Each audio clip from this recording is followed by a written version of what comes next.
This is the Throstle Club with Norman Bartlam and Bob Downing.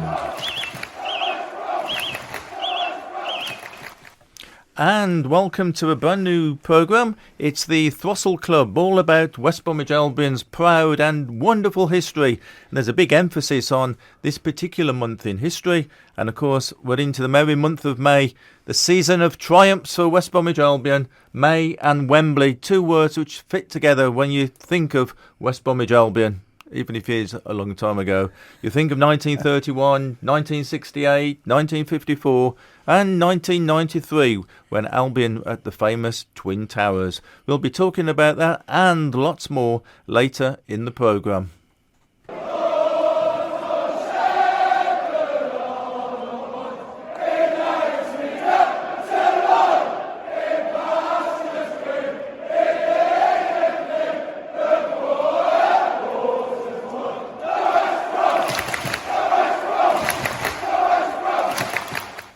Can there be a better sound?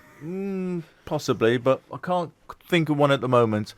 Now, alongside us is a font of all knowledge and a man with a million stories to tell, and it's Bob Downing. So it's a name that may be familiar to people in the print world from years gone by, but some little youngsters may not know much about Bob. But anybody of my age, Bob Downing is a name that everybody fondly remembers, don't they, Bob? I hope so. So go on then, tell us a little bit about yourself. Oh, I'll tell a little bit about myself. I started work as a journalist on the old West Bromwich Chronicle. First day I went into there to introduce to the other members of staff. The guy who was covering West Brom, Lawrence McGowan, said to me, "Are you interested in football?" And I said, "Yes." He said, "Right, have these." And he gave me the West Bromwich Albion season tickets for the press coverage. So it started from then, really, and it went from... I had a little brief sojourn with Walsall when I went to the Walsall Observer, and I covered Walsall there. And then I had an interview with the Express and Star. I went to the Express and Star as a sports reporter for the Dudley edition, and I was doing quite a bit of non-league football and other sports as well. And then the guy who was covering Albion, Derek Henderson, he left, and they asked me if I'd take over. So I then became the West Bromwich Albion correspondent for the Express and Star. I did that for about 8 years, and then, as we all do, we get a little bit of itchy feet, and the grass always looks greener on the other side, don't it? So I went to the Evening Mail, and I was at the Evening Mail for a number of years. And then during Ron Saunders' time at the Albion, which was not particularly good for me, I decided I was going to do another change of track, and I went horse racing. And I did horse racing for a number of years, and then the big R came, the big redundancy. Yeah. And then I just started on my own. But I always remember my time as covering Albion because...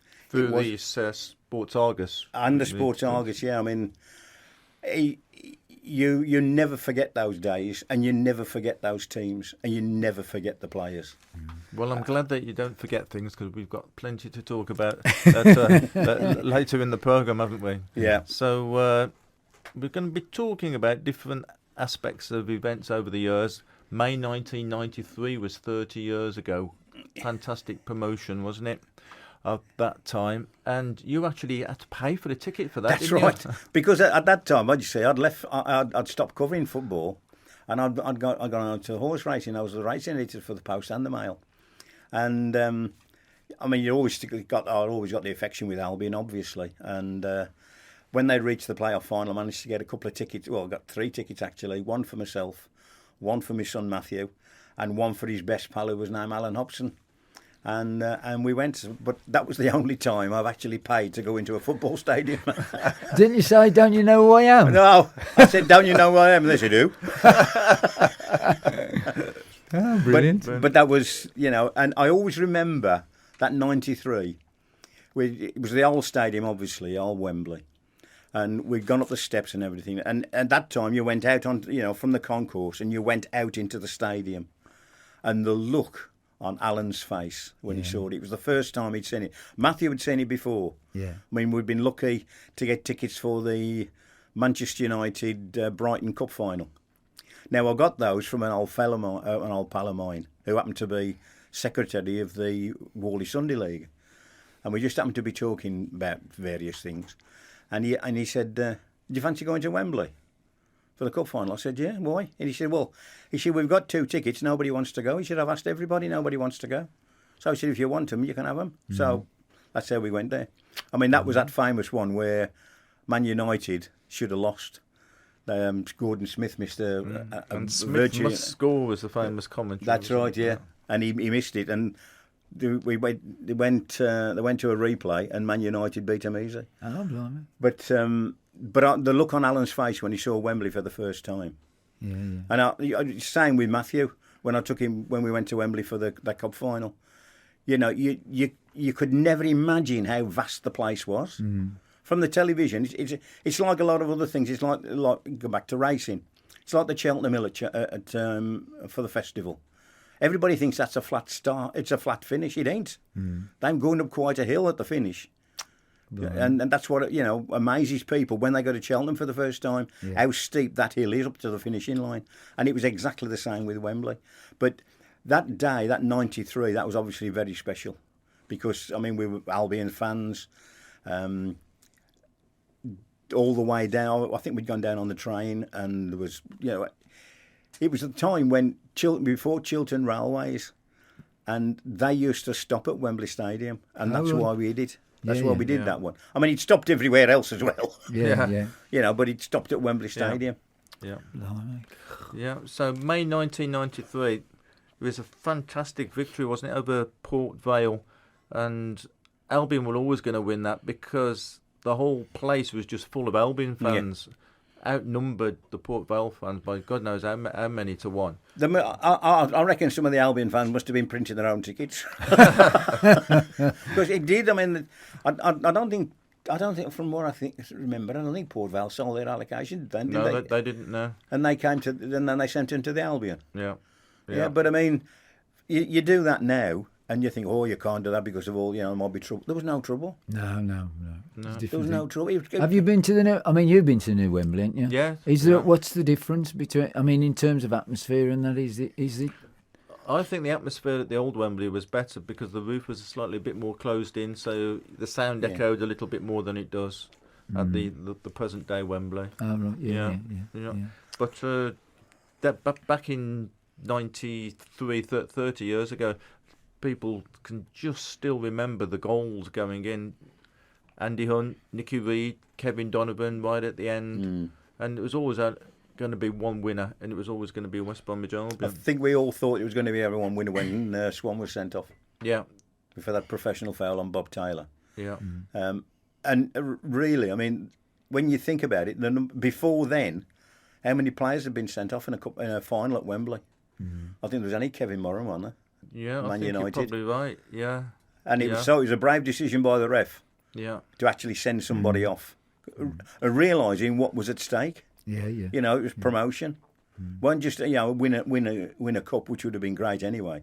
But it was promotion. It was all the added bonuses that go with that, and that was a brave decision. But was it Roger Milford? Roger Milford, yeah, who was known at the time as the friend of the players. They used to jokingly call him because he hadn't set anybody up all season until that game, and then he went right up the Swanee for Swan.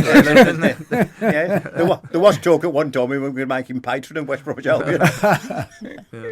The couple of sad things connected with that, really. I think it was Gary Robson's last game, I think, for the Albion, but he was substituted. He didn't get on, and I think Ozzy Ideal's Albion manager at the time said afterwards that sentimentally he regretted that and not bringing Robson on. Then of course Ideal's quit soon after to go to Tottenham. Yeah. I mean that was, of all the managers that go. I mean even now, the Albion fans have still got a big affection for Gary Megson for what he did, Tony Mowbray what he did, and Roy Hodgson, what he did, Johnny Giles. But to lose Ideal's like that, when you thought we'd actually got the first dream team, Ardeleys and Birkinshaw, and the way they'd moulded that team together, and the way the team was playing together, you thought, this could be something special. This could be back to the good old days of the 3 degrees and whatever. They were good. It was a good team, but unfortunately, when the big bucks start knocking on your door, and he went, and I don't think we've ever recovered from that. No. He has subsequently, afterwards, rather, said that he did regret it. It was the worst decision he'd made in football. He said to actually leave the Albion at that time, wasn't it? Yeah. Which says something about the potential that Albion had got at that time. Yeah. I mean, it was like when he was similar. Well, I was still working for the Mail, and I was still doing football when Ron Atkinson went to Manchester United, and I remember talking to Mick Brown, who was Ron's assistant, and saying about the move to Manchester United. Basically, it's like anybody else. If you get a call from Manchester United to be manager, it's going to be a very, very brave man to turn it down. Yeah, yeah. It's like Real Madrid coming, or Barcelona, or now, even Manchester United still now. Liverpool, Chelsea. When the big guns start coming for you, you listen. But Mick Brown went through the Albion team with me, and he said, and then he went through the Manchester United team, and there wasn't one player we thought was superior. Not to the one, Baggies side. To the Baggies side in that Manchester United team. But look what he did. I mean, he did the one thing that Albion fans will probably never forgive him for. He took Brian Robson. Yeah. But there's people. I mean, Brian took a lot of stick over that. What a lot of people don't realise is that Brian Robson could have gone to Liverpool. Oh, right. Is this a world exclusive? Well, I was just about to say, I'm just making a note of this. He could have gone to Liverpool, yeah. But Man United offered more money. Really? Not to him, to the club. Oh, right. And that's why he went to United, to get Albion more money. Yeah. And a lot of the money went on the stand then, didn't the Alfred's Lane stand? Yeah. So a few people nickname it the Robson stand. Yeah. Now, loads of fans obviously have got great memories of '93, but there's one Albion fan in particular that's got some really good memories, and that's Gertie will Singh, who runs the Albion Foundation, and she was heavily pregnant in 1993 at the end of the tournament, the event. There was a big open top parade, bus parade, wasn't it, going through to Albury to show off the trophy, and she was there in the crowd and suddenly started to feel a little bit and we've got a little clip here which we're going to have a listen to. There's no squealing in this, is there? No squealing in it. She doesn't actually give birth. The other voice you can hear is good old Billy Spakeman from Black Country Radio, who's helping us out, and in fact more than helping us out, he's actually doing all the technical stuff today. Now luckily, I don't think he does technical stuff to do with birth, but it's the birth of a new programme, I suppose. Oh, well. Isn't it? But this is what Gertie had to say about her memorable day. I was heavily pregnant, and the day that there was going to be the open top bus parade, the team noticed us and we got away from them. And my husband and brother teased me that I should be careful because I got all hot and bothered when Ozzy and Bob had directed their wave at me, just being silly. So they went past, and because we were caught up in the fervour, we thought, right, okay, let's go and see if we can drive down to Albury to see them come out on the balcony. So got in the car, sort of sailed in, and we got as far as where the college is now on the way to Albury. And I suddenly said, I think we should turn around and go home. And the girls are like, why? We want to see the team. We want to see them out on the balcony. And I said, I think we better go home. I've got a bit of a tummy ache. And by the time we got back to Solihull, it was obvious that I was going to have my baby that evening. And I did. My son Joshan was born that evening, only sort of 5 hours since we'd actually seen the team go by. So I'll never forget that evening, and he's never been allowed to forget it. And it's just a wonderful, wonderful memory.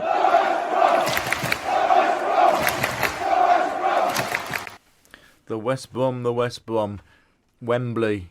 Now, Wembley's centenary this month. It was April 1923. I know you weren't there at the time for that one, Bob. Thank you. You've been to a He few only of looks them, about haven't 12. So we had 1931, 1954, 1968, etc. And the Albion, and you can tell any Wolves, Villa and Blues fans, mates, about this as well, that the Albion have won the FA Cup at Wembley more times than any other team in the West Midlands. Right? The Villa managed it once. That was back in 1957. The Wolves was back in the forward, 1949, I think, in 1960.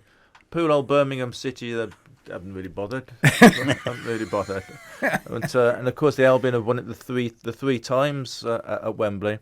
And the 1931's finals always interested me because I went to Wattville Road Junior School in Handsworth in the early 1960s, and I was always aware, we were always made aware, that two ex-famous Albion players moved on to play for the Albion and also for England, Teddy Sandford and Sid Bowser.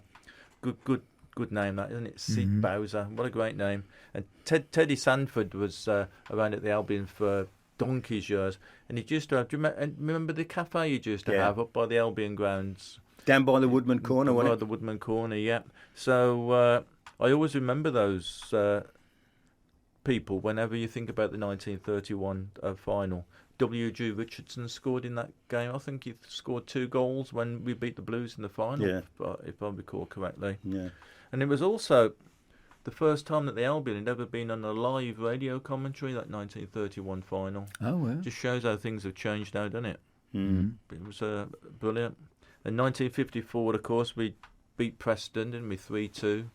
Ronnie Allen got a couple of goals in that.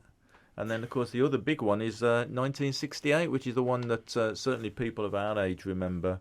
And what a fantastic occasion that was. It was. Although, to be honest, I wasn't there. What? Hey? Now, you can ask... I won't really tell people what I was doing at the time, but unless you ask me...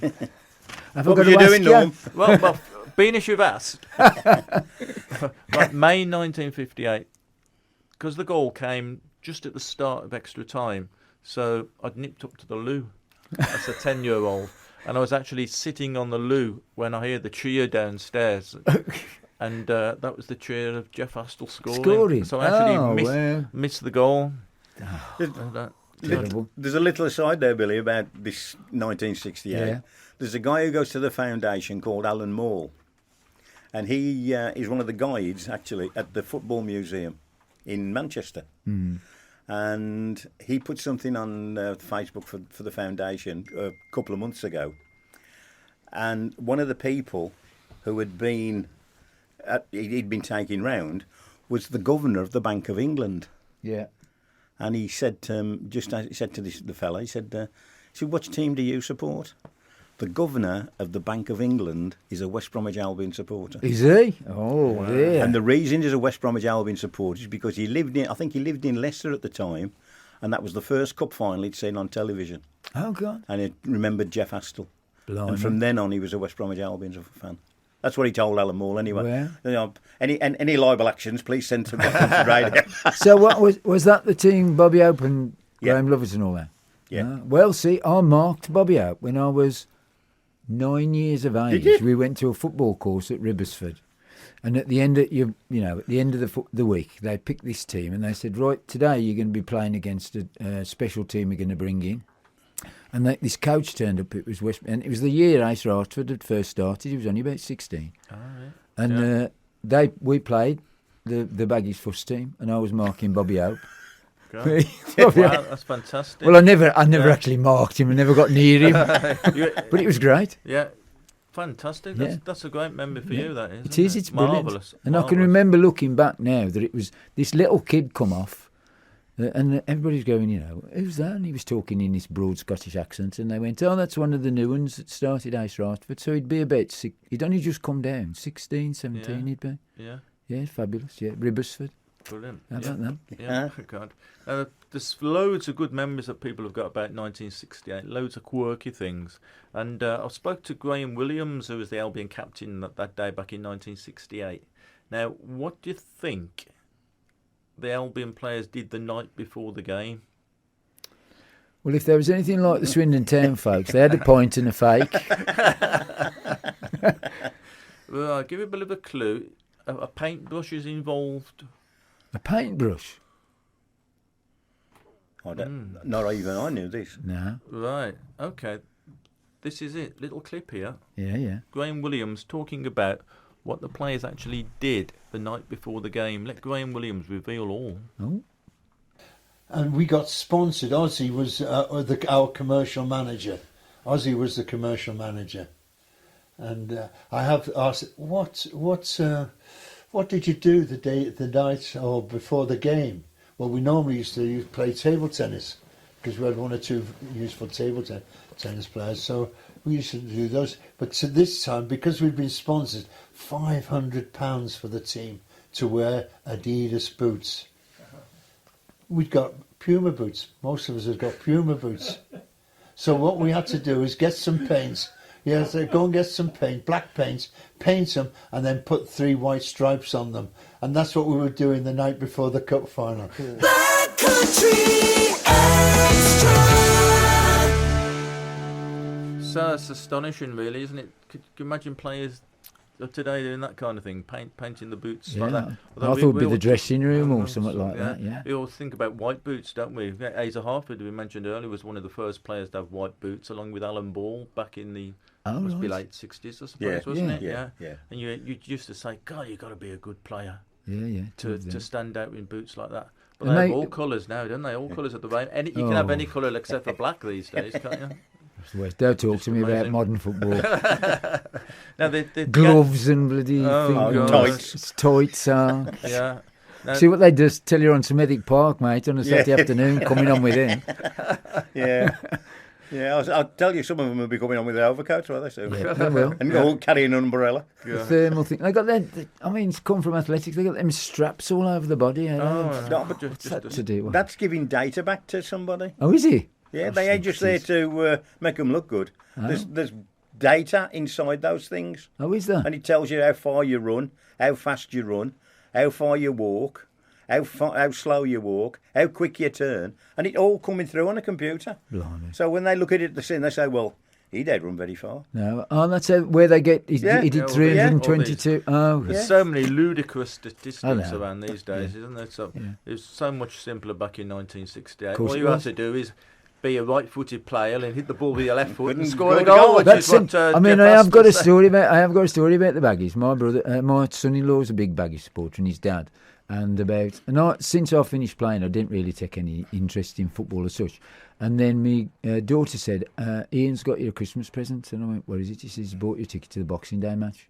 And I went, where? He says, the Baggies. And he went, now I know you don't really want to go, but go. So we were sitting there. I don't know who it is, so I'm going to name the player. But I'm sitting there, and this fella comes down the left wing, and then he turns in onto his right foot and cocks up this. And I went, and they all went, oh! And I went, Ian, he's a left winger and he called kick with his left foot. What's he doing? You couldn't get in the school team when we were kids unless you can kick with both feet. That was my experience. And at half time he said, "You're bored, are you?" And I went, just a bit. It sounded like when we used to watch him play. God, amazing, yeah. Now that 68 game, it wasn't the greatest of games actually, but the important thing, of course, was the actual winning of it, wasn't it? And that's something that Graham himself actually acknowledged once when I spoke to him about the game. The actual game, we felt we had young boys in the side, and we'd been there the year before and got beaten, hadn't we? So we weren't very happy, and we were saying to most of myself and the older ones, saying this could be our last. We're not going to do it again. We'd already done it like 3 times in the 10 years. We're not going to do it again. We don't let them. And Ozzy, who said nothing in team talks. They won't score a goal today. Pardon? You are Oz? He says they won't score a goal today. And he was absolutely brilliant. Come for crosses, did this, did that. Absolutely brilliant. And we've gone out there and they don't have a shot. We block everything. And that's what we did. We didn't play. It wasn't a good cup final. We didn't play brilliant or anything. But we defended. We did a Tony Pulis. Bodies on the line, and everything. Bodies on the line Yeah. and defended. And we defended, and then, as I say, we went and scored, and Jeff's hit it with his left foot, never hit a ball in his life with his left foot. So, yeah, a fantastic memory there, isn't it? Now, just before we finish talking about 1968, the FA Cup final programme itself was an interesting one, wasn't it, Bob? It was, because at that time, the people who produced the cup final programme wanted to do one a week before. And you could actually buy the cup final programme. If you watch it on television, you could buy the cup final programme a week before. Oh, blimey. But you got to have the teams in and everything. So they started they phoned up the Albion, got in touch with the Albion and said, "Can you tell us what your cup final team will be?" And Alan Ashman said, "Well, I'm not going to tell you. You're going to tell Everton until I've got it." And he said, and I said, "Well, can you just names so we can." So you can put this programme together. And I said, yeah, okay then. So he went all the way through the team: Osborne, Fraser, Williams, Brown, Tony Brown, John Talbot, John Kay. And he thought 7. Dickie Criswicki. And they said, who? And he said, Criswicki. They said, how do you spell it? He said, I don't know, put Stevens down. And then he went Stevens With a P. with a P, Collard, Astle, Hope, and Chippy Clark. Well, that was what came out in the first programme. So the people who ordered the first programme and got it through the post in time for the cup final on the Saturday actually had Stevens at number 7. Well, everybody knows really that now it was Graham Lovett. Oh, right. And it was only after then that Alan Ashman, during that week, had decided he was going to play Graham Lovett. Yeah. So that's why there's 2 programmes with Oh, 2 gosh. different Albion teams in. Yeah. I've got both of them. Have you? I bet they're worth a bit, aren't they? Well, I don't know what they're worth, but the one that's worth a lot of money and always will be a lot of money, no matter what cup final, is the one that goes in the Royal Box. Oh, right. Because that's different. Oh, yeah. That has actually got a red seal on it with ribbon and with the crest on it. Oh, well. So, I mean, if you get one Is of that them... for like every cup final? Yeah, for every cup every final. cup But final. that's only for the Royal Box. Yeah, for the Royal Box. So I've written to I did write to the Queen before they died, sadly, saying if I must have had that many, as I got a few that I could send my way. It's like Tommy Cooper, that wonderful Tommy Cooper story. Yeah. Yeah. When he said to the Queen, are you going to the cup final? She said, no. He said, can I have your ticket? Brilliant. Fantastic. Right, we're going to move on and talk about other things connected with West Bromwich Albion during the month of May. And we then travelled back on the train, and the reception we got was magnificent. Unbelievable. People were on top of the roofs of houses and everything like this. And some of the boys hadn't been to bed yet, and we got back. We had the Lord Mayor's reception. Then we went home, and then on the Monday we fly out to Kenya because Albion didn't think we were going to reach the cup final.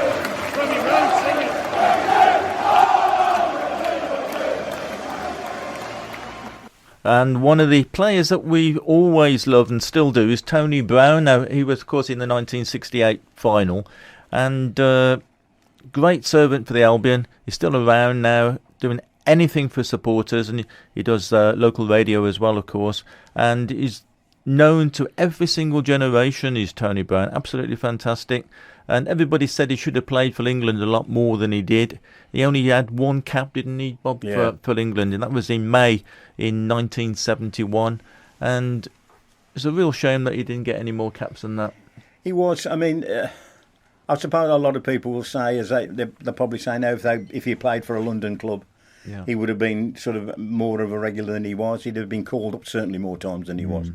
But it was it's always difficult, I think, for players in the Midlands, if their Midlands team is sort of mid-table or whatever. It's. I mean, at that time, in '68, it was playing well, but it's a great pity that Tony Anio got 1 cap. He deserved more. I mean, we could say the same about Derek Statham. Yeah, I was just going to mention him actually. Yeah, yeah. I mean, he got, Yeah. was it 4 caps, was it? And everybody, you talk to anybody in the Black Country, I don't know whether they're Albion or Wolves or whatever, they will say he was a better left back than Kenny Sansom. Although, to be fair to Derek, he always says Kenny Sansom was a very good fullback, and they're still in contact with each other now. Oh, really? Yeah. Oh, fantastic. Kenny's had a few problems. Yeah, yeah. And Derek keeps in touch with his daughter, and I think he's spoken to Kenny as well. Yeah. Because when he came over the last time we were talking about it, he has got a lot of time for Kenny Sansom. So we always think that he should have had more caps. I think Derek really was grateful he got the one that he did get. Yeah, and Tony said he was always grateful for the one cap that he did get, and it was one of his big achievements to play at Wembley and to play for England at Wembley as well, as it happened. And this is what he had to say to me about it a few months back. Unfortunately, it was only my one cap, but like I say, I've got that to fall back on. I can actually say I played for my country, and that was an ambition when I set out as a 15-year-old lad. I always wanted to play for my country, and I was desperate to play in a cup final because as a kid in those days, that was the match, every year, and every young kid wanted to play in an FA Cup final. And so I eventually achieved it, and that was absolutely fantastic. So I achieved the two things that I set out to do in football. This is the Throstle Club with Norman Bartlam and Bob Downing. Very chirpy. Now we've talked about some real famous names, haven't we? Jeff Astle, Tony Brown, and things. And more recently, we've had fantastic players, haven't we, like Brendan Batson, Cyril Regis, etc. And believe it or not, as we're talking about things from this particular month, it's now 4 years since that statue was unveiled in West Brom Town Centre. No, it's not. It's 3. Yeah, it's 4 years, isn't it? 2019. Yeah, just astonishing, really, how quickly time goes, isn't it? Fantastic. And everybody, whatever your age, knows of Brendan Batson, knows of Cyril Regis, etc., don't they? And the statue, people are campaigning for it for quite a while, saying that we need a statue. The fact that it's there now is just something that's, unbelievable. We're talking to Brendan Batson about it himself, and he's saying just how fantastic it is, and what a fantastic player Laurie Cunningham would have been. Yeah. You'd obviously seen him play a lot, Bob. Yeah, from the first time he came, you knew full well. He got amazing balance, and he didn't seem to run. He seemed to glide, and he got such a fantastic change of pace. That famous win at Old Trafford, that 5-3, when he turned Stuart Houston and he absolutely left him for dead over about 6 or 7 yards. He was, and also he was so laid back. I don't think you could have. I never saw him lose his temper. Everything was all level-headed, and he just got on with the job. He just did what he got to do. And I always remember that match in Valencia, which a lot of people said was the day he sold himself to Real Madrid. He was absolutely superb. He knew what he was doing. He knew exactly what he was doing. And everybody cheered him when they was coming off. Valencia supporters were actually applauding Laurie and booing their own players. Astonishing, yeah. But he did play for England, didn't he? Yeah. He did. Yeah, I thought he did. Yeah, as Cyril did as well on a couple of occasions. And again, he could have had more caps, but that wasn't to be. And the statue, when the statue was unveiled, you were there for the unveiling, I know, Bob, and as indeed I was. And I did a few interviews there. So there's a little bit of clip of something I did with Brendan Batson and also Ron Atkinson, who was there at the time. And I also spoke to some of the fans. There's loads of supporters. Fantastic! It was such a fantastic turnout. Actually, I was actually the photograph fetcher for a number of fans because I managed to get inside the barrier. You see, because being an invited guest. And people were saying, who's that? And I was saying, it's John Boyle, Alistair Robertson, Mark Grew. But fortunately, the four of them were all standing together, and people were coming with pieces of paper and a pen. Can you go and get an autograph for me?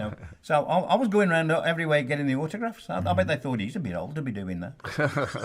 And it's funny, ain't it, now, because you've got who plays for Man City, Holland, and he's almost like a carbon copy of those sort of strikers, now when you think about it. Very rare, really. Yeah. Very rare in a modern game, isn't it? Which is right. why he's so exciting, really. Well, a lot of this modern stuff, tactics rules, doesn't it? And so naked talent gets trained out of them almost, I think. Yeah. Fantastic. I remember one goal that Cyril Regis scored, and everybody said that if the goalkeeper had gone in the way, he'd have gone in the net with it. I know. Yeah. And he said he won the BBC Goal of the Season once, didn't he? With I think it was Norwich, Norwich, it? Tremendous, absolutely. Is that the one when he chested it down and then and they used to bounce off him? No, when I used to play for Swindon Town, we played West Ham reserves, and the bloke says now, Clive Best is going to be playing centre forward. So what you've got to do is the best thing you've got to do is you've got to lump him really hard the first time you go into the tackle. And I went, yeah, right then. So I lumped him as hard as I could, and I just fell on the floor. And he just looked down at me, smiled, and run off. And I thought, great advice. How are you going to do that again? Shall we listen to the clip? Yep, yes. Yeah. Alongside the clip, so we've got Brendan Batson and Ron Atkinson. Also, I've got some of the fans that I spoke to. Dean Walton, who else was there? Adrian Price, and three Daves. So Dave Towson, Dave Griffiths, and David Rolfe. It's a day of mixed emotions for me. So this is the statue, all this, the three of us. I think it really symbolises the black players of that era, the resilience that they showed to become professional footballers. And we just wanted to be players. We just happened to be black. It had nothing to do with them being black. They were in the team. They were in the team because they were well worth the place. I'm a great believer in whatever. Talent is the all-important thing. And they had enough talent and enough character to be regulars in the side and go on to great careers. Your memories of the 3 degrees? Oh, big part of my life, really. Laurie Cunningham, I saw him play that night in Valencia when he effectively sold himself to Real Madrid. Best individual performance I've ever seen from a player. And Cyril came along. I think we were looking for somebody to replace Jeff Astle, and a few people had tried over the years, and then along came Cyril. And he was as close as you could get to replacing the King. And Brendan was a star in his own right too, so very happy memories. It's just a shame two of them are not here now. They were part of a great team, scored great goals. The only thing wrong at that time is that we never won a trophy, which is a massive, massive shame, because we've never had a team like it since. I just grew up with Cyril. When I was my first game went 78 when I was 7, and he was my all-timer. Still is, always will be. Absolute legend, Cyril, and Laurie as well. Just Batson. They were just a big part of the club's fabric. I think they were all three different characters, and I think Laurie he's the best player I've ever seen in an Albion shirt, and I think the modern comparison you can think is Gareth Bale. He was that good, and the fact that he had his career ruined by his own teammates at Real Madrid, kicked from pillar to post, is shocking. And I think if Cyril now was still around, he'd have 80, 90 caps. He'd be leading the line for England. And Brendan, the other side of the coin, he was a flair player, but he was a very solid, dependable fullback, and could get up and down the pitch. And so they were just three special players, really. Yeah. And Cyril as well as a person. Just met him a couple of times. He did a charity thing for us in the indoor market, and he was just such a fantastic bloke. Couldn't do enough for for anybody. Stayed there all afternoon. He was just such a fantastic bloke. My memories, 3 degrees. I remember going up one night in September to watch Albion play Rotherham, and we had a new player called Cyril Regis. Absolutely fantastic. And the strange thing was, I met Cyril Regis on the day that he signed for the Albion up at the training ground, and he signed a piece of paper, because if I remember rightly, Albion reserves were playing Saudi Arabia in the friendly, and he come up to me, signed me a piece of paper, and he said to me, "I'm not Larry Cunningham." And I said, "I know that." And then as the season progressed, these three come together, and it was just the best time of my life. Walk over coals to see this team, it was just the best. The team was just the best, and wasn't just the best indeed. There's a really good comment there that one of the Dave Rolfe said about he likened Laurie Cunningham to Gareth Bale. Oh, well. Which was... I I can see that. I can see that. But he was that sort of player. He was that sort of inspirational player, and he was the player who could turn things for you. Mm. I mean, there were sometimes you get frustrated with him because you think, get in a position, but he knew exactly what he was doing. Yeah. And you knew as soon as he's on that ball. Some of the tackles, Billy, that were going in at him. Then, I mean, they would never got away with it now. They'd have been playing five-a-side. Yeah. But they really did try and catch him. And that man, that one I mentioned earlier on against Houston in that Man United game, Houston tried to trip him, and he was too quick for him. He'd gone past him.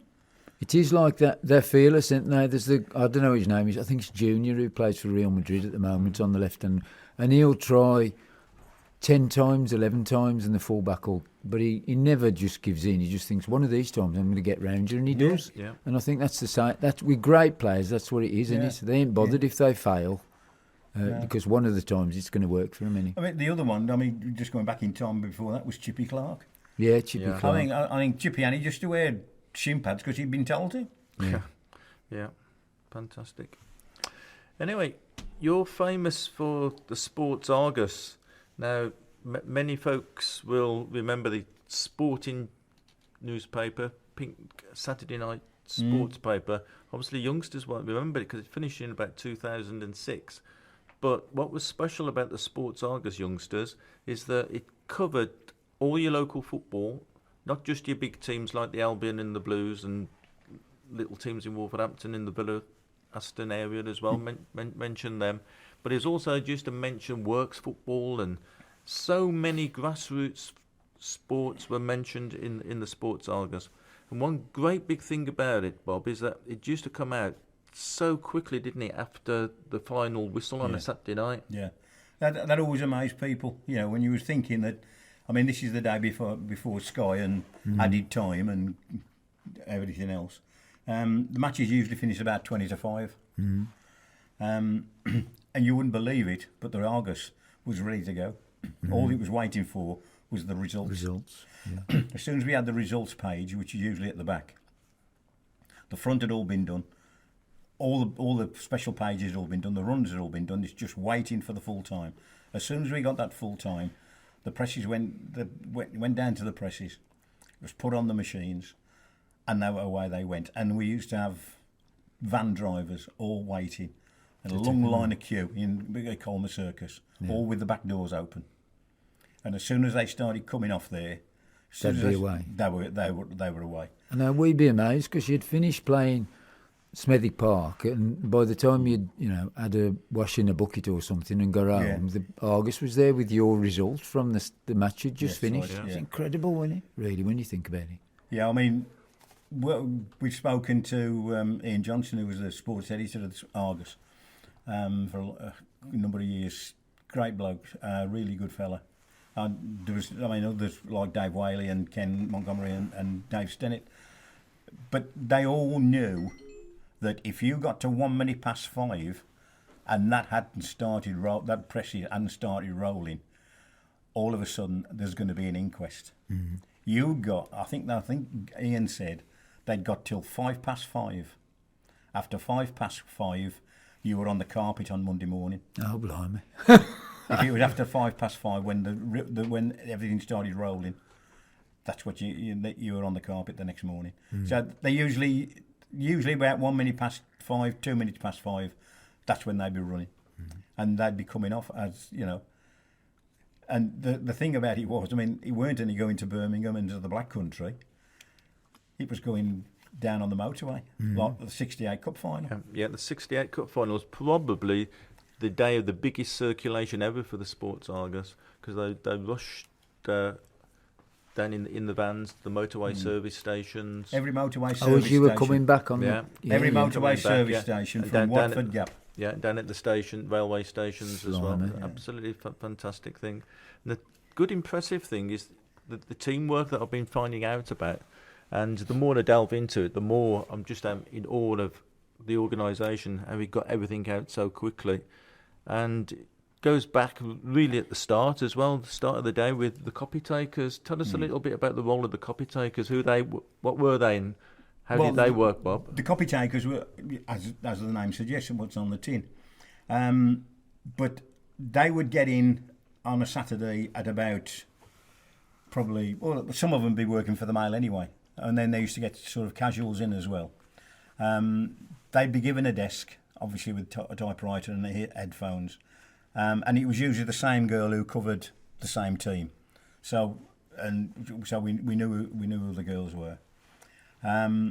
They would make contact with us at about 20 to 3. That's what, before Sky, when everything kicked off at 3. So they'd make contact with us about 20 to 3. We'd give them the teams. And the beauty of it was these girls were so good, you never had to spell a name twice. What they used to do, they used to spell it out first of all, like Criswicky, K-R-Z-Y-W-I-C-K-I. And then those teams were in front of them all the time. So they never had to say to you, how do you spell that? Oh, yeah. Even the opposition. Yeah. Because they'd got those as well. So that's how good they were, that's how professional they were. And we would send over a match report during the game, and we'd probably do it in 4 to 5 paragraph bursts. So you wouldn't be talking all the time, you'd just do it in 5, 6 paragraph bursts. And then they would send it over to the sub-editors. The sub-editors would then start putting it onto the page, and they'd tell the girls to tell us whether we got to slow down or we've got to sort of speed up a little bit. Because, you've got a certain amount of space to fill. And that's where they were good as well. They'd say, they could tell you how many paragraphs you've done. Yeah, yeah. Yeah, you say, hello, Jean, how many, Barbara? Well, Barbara would call it, was one of the copy takers. Barbara, how many pies have I done? And it says, she'd probably turn back and say, you've got about 6 left. Oh, right. Yeah.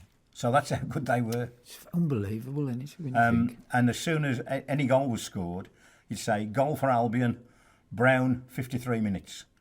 She would then write that down on a piece of paper, give it straight to the copy runner.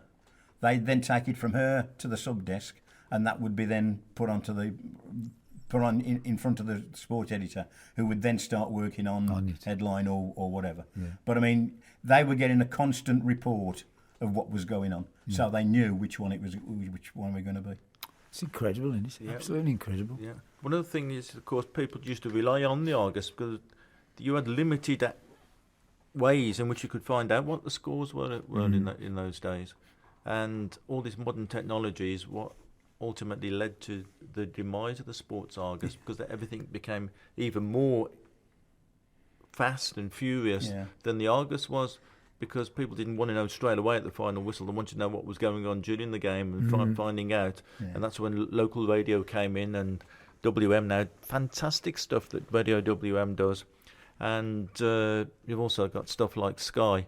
And of course, part of the demise of the Sports Argus was Sky coming in, because they started messing around with the football fixtures, and you started having matches that weren't kicking off at 3 o'clock on a Saturday, didn't you, Bob? Yeah, I can remember when new technology first came in, we started using laptops.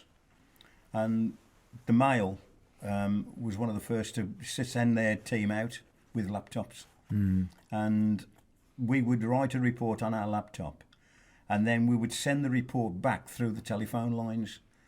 So instead of having a telephone from a freelance for at the end of the game, all we'd need your phone for is for 5 minutes. And Billy, 5 minutes, and we're sending over a 500 match report. Yeah. 500 word match report. Yeah. And I remember being at one away game, I think it was Everton. It was a night game. And I'd done all my match report. I'd got it clicked into the phone, pressed the button, and away it went. And one of the national blokes said to me, he said, what's that? And I said, it's one of our laptops. He said, well, what are you doing? I said, I've sent the match report. And then the beep went, beep, message sent. Yeah. And he said, how many words you done? I said, 475. And he was still waiting for a copy taker. For a copy taker to tick it. And I was getting my coat on and going down for a cup of tea. See, it all starts here in the Midlands. Yeah, you know, I mean, when everybody started wanting colour in newspapers, I mean, I think the Mail was one of the first to do colour on the front page. And we had a big thing about it, you know, but it was absolutely wonderful. Yep. So, there's so much more we could talk about with the demise of the Sports Argus. Loads of other sporting papers like the Green and around the country as well, and Pink and in up north. All of those have gone as well now, and modern technology. And we've got stuff like digital radio. Fantastic. Well, you'll have to do another show, won't you? So we've got so much to talk about. So shall we say that's the end of this first show that we've done, and perhaps go on and do another one next month? Without a doubt, you're quite welcome. And then we'll get all the folks from all the other football clubs saying, "How come you do?" In fact, on the way out, you're going to see somebody who's a Wolves supporter. So that's going to we've all got a cross to bear. That's But I'm sure you'll have a great audience, yeah, and we'll see you in June and do another one in June. No. And I think we're going to go out on your chant, aren't we? Is it the chant we're going out on? Why not? And good luck for the rest of the season, obviously. Uh-huh.